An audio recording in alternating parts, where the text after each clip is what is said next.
At 6:47 a.m. on a Tuesday morning, an HOA carer made a $2.3 million mistake that would land her in federal prison for 8 years. And it all started with a pair of bolt cutters in the wrong military vehicle. Clang. The sound of those bolt cutters biting through my security chain echoed through perfect suburban silence like gunshots. That metallic snap was the moment Bethany Kensington Wright went from HOA president to federal felon in 30 seconds. See, while I was deployed overseas fighting drug cartels, this power-hungry suburban dictator decided my eyesore vehicle needed to disappear. What she didn't know, that Jeep belonged to a federal drug task force, was loaded with $347,000 worth of classified surveillance equipment, and I'm the kind of federal agent who specializes in taking down criminal organizations. She thought she was stealing some soldier's truck. She actually committed federal crimes that would make cartel bosses jealous. What would you do if some HOA tyrant messed with your property while you're serving overseas? Drop a flag emoji and tell me where you're watching from. Let's see how many patriots are out there. My name is Marcus Tank Rodriguez, and 3 months ago, I thought inheriting my grandmother's house would be a blessing. Boy, was I wrong. Willowbrook Estates. Picture perfect suburban hell where every house is the same shade of beige, sprinkler systems hiss on automated schedules, and the smell of fresh mulch can't mask the stench of entitlement. HOA dues, $150 a month for community standards. Translation, paying some power-hungry Karen to make your life miserable. I'm Army Reserve MP, recently accepted into a federal drug task force. Grandma Rose's house was supposed to be my safety net. Rent it out during deployment. Build equity. Honor the woman who raised me after my parents died in a car crash when I was 12. That house still smells like her homemade tortillas and benet. Every creaky floorboard holds memories of her teaching me right from wrong. Mio, she'd say, you stand up to bullies, but you do it the right way. Enter Bethany Kensington Wright. Picture a 52-year-old real estate agent who drives a white Lexus SUV and measures grass height with an actual ruler. 7 years as HOA president has turned her into a suburban dictator. Her husband Carl sits on city council, making her feel untouchable. This woman sends violation notices for Christmas lights in January. 2 weeks into my deployment, the email hits my inbox. Violation notice. Unauthorized commercial vehicle storage. My government-issued Jeep Wrangler, clearly marked with federal law enforcement decals, was apparently an eyesore. Bethy's interpretation of HOA covenants. Work vehicles prohibited in residential driveways. Here's what she didn't know. That Jeep contains $200,000 worth of surveillance equipment for active cartel investigations, GPS trackers, encrypted radios, covert cameras, federal property that requires department authorization to relocate. The fine, $50 per day, accumulating while I'm dodging bullets overseas. My sister Maya, sweet middle school teacher Maya, tried reasoning with the suburban tyrant. She drove over to explain I was deployed, showed copies of my orders, even offered to cover the Jeep with a tarp. Rules are rules, Bethany snapped, looking down at Maya like she was a bug. If your brother cannot follow simple community standards, maybe this neighborhood isn't right for your family. That phone call from Maya still echoes in my head. Tank. She threatened to put a lien on the house. She said Carl knows people at the school district that supporting you could affect my job. Maya discovered the pattern. The Johnsons, he's a Marine, got cited for his motorcycle being excessively loud. Sarah Martinez, Navy wife with a deployed husband, was fined for garden gnomes being unprofessional. Every military family in Willowbrook was getting targeted. But here's the kicker. Bethy's violations were made up. I had Maya check the actual HOA bylaws buried in my grandmother's papers signed when she bought the house in 1987. Government vehicles were specifically exempted. Emergency services, military, law enforcement, all protected. Bethany was literally fabricating rules, counting on residents being too intimidated or ignorant to check. The community lived in fear. Neighbors whispered over fences but wouldn't speak publicly. Bethany had created a climate where questioning her authority meant becoming her next target. Carl's political connections made opposition seem futile. That's when I realized what I was really dealing with. This wasn't about parking or property values. This was organized harassment of military families by a corrupt HOA board with political protection. While I was serving overseas, keeping drugs off American streets, some suburban princess thought she could steal my family's legacy through fabricated fines and intimidation tactics. Bethany Kensington, right, had just declared war on the wrong federal agent. 11, she filed emergency complaints with every government agency in the phone book. Police claiming veterans were forming armed militias. Fire department alleging explosive hazards from military equipment. Code enforcement fabricating. Violations about unauthorized assemblies. Even animal control claiming. Emotional support dogs were attack animals. Each false report was another federal crime. Filing false statements about military personnel and federal property carries serious penalties under multiple statutes. The breaking point came when federal marshals arrived at Willowbrook Estates and discovered Bethany had changed the community gate locks, preventing federal agents from accessing their own stolen property. That's obstruction of federal justice. Marshal Jennifer Torres, a no-nonsense federal agent who'd arrested cartel bosses and domestic terrorists, took one look at the lock gate and her expression shifted from professional courtesy to predatory focus. Ma'am, you obstructed federal agents investigating theft of government property. Open this gate immediately or face additional federal charges. Bethy's response sealed her fate forever. I don't recognize federal authority over private HOA property. You people have no jurisdiction in my community. She just declared war on the United States government while standing in her bathrobe. Game over. I landed stateside 72 hours later, still tasting desert, sand, and adrenaline, to find Maya sitting in Grandma's kitchen, surrounded by enough evidence to topple a small government. But it was the smell that hit me first, not Grandma's vanilla candles or fresh tortillas. It was the scent of desperation and fear that had soaked into these walls while I was gone. Tank, you need to see this before the feds get here, Maya said, her hands trembling as she spread documents across Grandma's dining table. I found something that changes everything.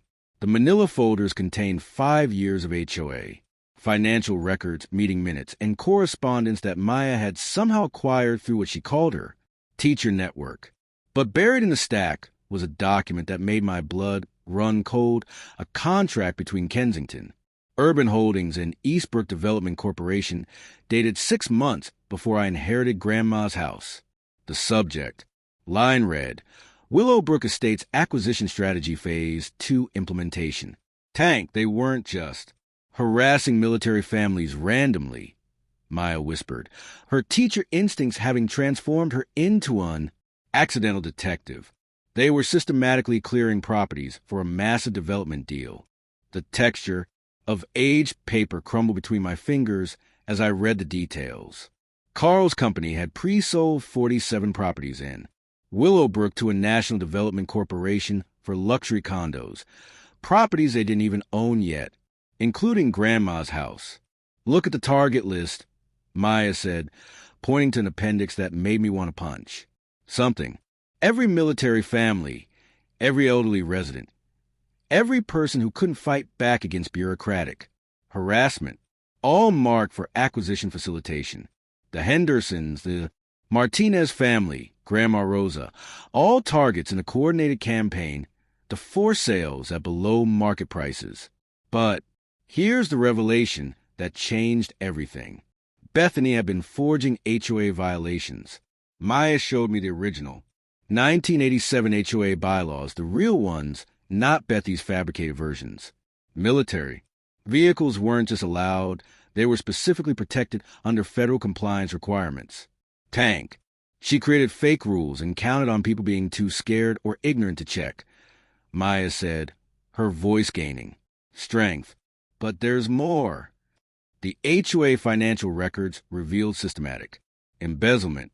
Over 3 years, $184,000 in community funds had been diverted to Carl's development company through fabricated consulting contracts and community improvement projects that never existed. Knowledge nugget. when HOA boards divert community funds to personal businesses without resident approval, it becomes federal mail fraud if any communications cross state lines. The racketeering influenced in corrupt organizations RICO Act applies when these crimes form a pattern of criminal enterprise affecting interstate commerce. Takeaway: HOA financial fraud involving multiple properties and systematic targeting triggers federal RICO prosecution. That's organized crime. Territory with 20-year sentences. The smell of Maya's fierce sweat mixed with determination filled the kitchen as she revealed the final piece. Tank, I think they killed her. She showed me violation notices sent to Grandma during her final hospice weeks, citations for property maintenance failures, and threats of legal action against a dying woman who couldn't even get out of bed. The stress of fighting these fake violations. Her blood pressure spiked every time one arrived. The hospice nurse said she kept asking if we'd lose the house. The sound of my grandmother's voice echoed in my memory. Mijo, don't let them take our home. I'd thought she was delirious from medication. She was warning me. Maya's transformation was complete. No longer the scared teacher being bullied by suburban tyrants. She'd become a warrior armed with evidence and righteous fury. Tank, this isn't about your Jeep anymore. This is about organized crime disguised as community governance. They've been destroying family for profit. The power dynamic hadn't just shifted. It had exploded. Federal prosecutors were about to inherit a RICO case involving fraud, conspiracy, civil rights violations, and elder abuse. But the real revelation, I wasn't fighting for my property anymore. I was fighting for my grandmother's memory and every family they destroyed. The war had just become personal in ways Bethany never saw coming. The war room materialized in Grandma's living room within 48 hours, and the irony wasn't lost on me. The living room that once smelled of Grandma's vanilla candles had become something else entirely, a war room. Maya wasn't just a teacher anymore. She transformed into a strategist, coordinating federal agents, veterans, angry neighbors, and even her teacher union allies. What used to be HOA harassment was now a full-blown federal investigation. Captain Chin arrived with 2 federal prosecutors, and Assistant U.S. Attorney Rebecca Martinez spread Maya's evidence across every surface. Rodriguez, she muttered, I've prosecuted cartel money laundering with less paperwork than this. That's when a word clicked into my head like a bullet chambering. RICO, the Racketeer Influenced and Corrupt Organizations Act. The same law they used to crush mobsters and cartels. And now it was coming down on Bethany's HOA empire. Maya's teacher brain had caught patterns nobody else saw. Embezzlement, fraud, civil rights violations, bribery, even interstate property scams. Carl's city council position linked with Bethany's HOA authority meant this wasn't petty neighborhood drama. It was organized crime. The allies kept multiplying. Vietnam vets, neighborhood parents, Mrs. Patterson with her surveillance photos, teachers who knew how to run messaging campaigns, and a forensic accountant who traced nearly $200,000 in stolen HOA funds. Maya wasn't just fighting back. She was leading a movement. Then the desperation began. Bethany was caught at 3 a.m. in our backyard, burning HOA records like some suburban which over a trash can. She slashed Maya's tires, spray-painted military scum across her car, and escalated into full-blown harassment. But with every crime she committed, federal agents just tightened the noose. When Carl City Council corruption recordings surfaced, federal conspiracy charges stacked up. When Bethany tried to bribe Maya with $50,000 cash, that became witness tampering. When she tried bribing federal agents, it became comedy. They recorded every word. And then the smear campaign hit. Bethany hired a PR firm to frame Maya as a dangerous radical, pushing the narrative that military families brought instability to peaceful suburbs. Complaints flooded Maya's school. Parents demanded she be fired, and her reputation was dragged through the mud. But Maya was smarter. She had documented everything. Every threat, every call, every lie. And when federal investigators connected Bethany's smear campaign with other HOA boards in multiple states, the truth hit like an artillery strike. Backhand index pointing right, this wasn't just one HOA gone bad. It was a coordinated, interstate system of discrimination against military families. That meant only one thing: RICO charges. Bethany and Carl weren't just corrupt suburban tyrants anymore. They were the heads of an organized crime ring masquerading as neighborhood leadership. Devastating. Her students and parents organized a rally with flags and signs reading, "We support teacher Maya and military families protect our freedom." Third graders chanted, "Thank you, Mr. Tank's sister." These children understood justice better than suburban adults. Bethy's desperation escalated. She hired private investigators to stalk Maya. They followed her to school, tracked her jogs, and planted listening devices in her car, all traceable to Morrison and Associates. Federal law is clear. Unauthorized surveillance triggers the Wiretap Act, 20 years. With Homeland Security enhancements, it became domestic terrorism. The FBI Counterintelligence Division took over. Media exploded. Advocacy networks, Congress, Fox, CNN, Military Times.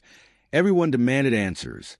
Carl's career died live on air as federal agents hauled boxes of evidence from City Hall.